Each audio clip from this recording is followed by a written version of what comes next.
that in order. Okay. This is an old poem. It's called Quote the Raven.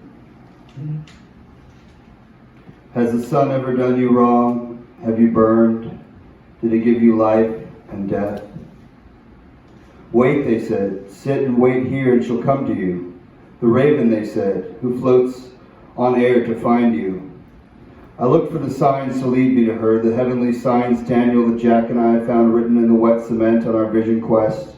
A heart around the name Zach next to the word raven charged me up to trudge the hot and watery air. Have you been waiting long? Only 2 years. Sooner or later I knew the two of us would find each other.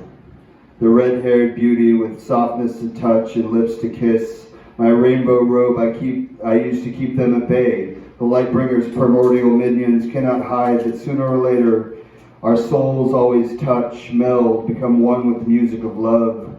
She's faced many an autistic tragedy, but however the title page closes, there's still an entire book yet to be read, to be written. As Daniel slept, I was on watch in the woods by the willows of the river. I drifted off this plane into her white soul I've always eaten. There she was, naked before me, dripping of water and skipping brainwaves to see we're a perfect match. This scarlet letter she wrote me dissolves in the river, disappears as ashes past deathly groves of uneaten apples, and I can't help thinking to myself, perhaps the snake was right after all. She embraces me, has me flipping cartwheels, simple silvery soft and magic metals, cut up to feel her arms and legs around me, comforting, binding, lovely, newborn awakening. It's as though we were one once, but like meiosis, split apart to wander the frozen world forever. She pulls me down into the water and feeds me the air from her lungs, the doors of her face, the windows of her eyes, the dark fire of her heart. There's a time in life to freak out and a time to stand still. I can tell scorpions from chicken soup. I can tell beer from nowhere, but would I know love from hate, bliss from agony? How bipolar do you have to be to miss the gray area between all things, that place where we all melt? Wake up. Wake up, Zach. Awaken. Why? There's a whole world out here to explore. Is this a dream? Dreams are the only reality.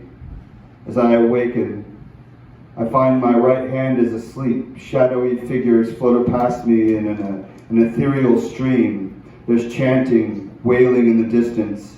The figures shimmer at first, but are soon turned to black and shades of green. They move like zombies, blank expressions, gritted teeth. What are they? Soldiers. But what are they? Surely they must have had faces, names, voices. I'm underground now. A dungeon in darkness. A light soon appears in the distance. Follow the light. Have the soldiers found their light, or do they swim only in the long dark? I follow the fragmented sparks there, somehow untouchable. I run my hand, no connections, along the walls of the corridor. The stone feels strangely cool despite the stifled heat down here, so far from the horizon. There comes a sound to interrupt my vacant footsteps, a sound like a fluttering, a sound like a bird. Even before I hear her call, I know it to be the raven. Suddenly, here I am in the dead forest. The land burned black with the fires of hatred, scorched corpses decaying in sickly piles strewn across the ashen ground. Carrion feeders move from one eyeball to the next, tearing away once sacred flesh. Now I notice a shack built of tin on the river bottom, the door creaking stereotypically in the poison wind, and I can make out a voice. Is the voice weeping, I ask myself. As I enter the shack, I see a young girl, her back turned. Hello? She turns methodically. She has only half a face. She is chaos herself. Tell them, Zach! Tell them you're a genius! Wake up! Wake up, Zach! Is this a dream? Am I underwater? I can't breathe. Is there an atmosphere here? I cannot think. Do I feel rain? There comes a hand in the darkness to guide my own, the raven.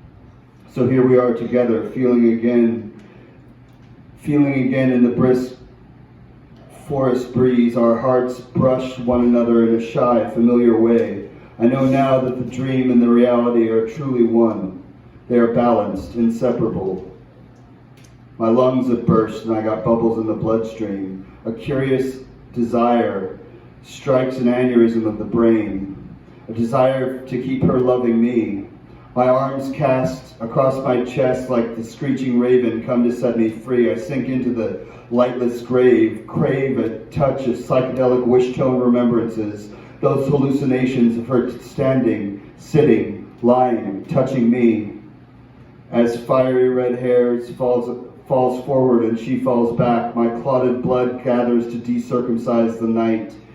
I see a rapid pulse and fountain streams of myself with her. Red and gold epoxy keeps us glued together, taped and stapled and sewn together beneath the moon on her period. Love's crimson flight lifts me. My spirit twirls in weird, unconventional circles to spiral me out past the dawn. A long rain has dried up. An emptiness in my heart is filled, just as the house of Usher in my soul is collapsing, leaving a wet, carnal greeting. I've lost the keys to my madness and found her there to unlock me. The shifting silence is endless.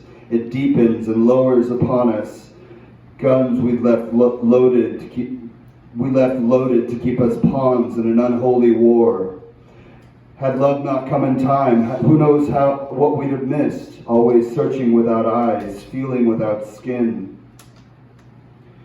Barbed wire horses once bore our crosses, the threadbare crucifixion of existential desire, that life lived inside the looking glass. The gods reinvented, reinstated to terms beyond a shallow two-party system, beyond merely God or the devil. But still, the love was lacking to keep me on top of this crumbling roller coaster of order. A chaotic good magician always finds how best to keep the leather-bound classics from fading away into the instant gratification of the glittery television skies.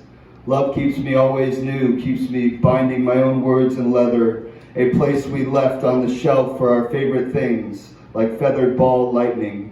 This emptiness I feel, this my void, has come and gone in waves. Multicolored light show and pill-popping gesture keep water in fountain, siphon out the blood to keep me flowing. And once I've detoxed my brain, once the red becomes blue again, once I know again which direction I'm facing, which decisions to make with my heart and fuck logic, I will know. I will know she's coming soon. She told me she's coming soon, coming to stroke my hair, to confess skeletons from the closet to me alone. Yes, I forgot to exhale on my way back to the surface. Yet still I know the stone walls of nihilism will break. I know the end of frantic, stifling limitations will come. I know she will come to set me free. Woo! Thank you.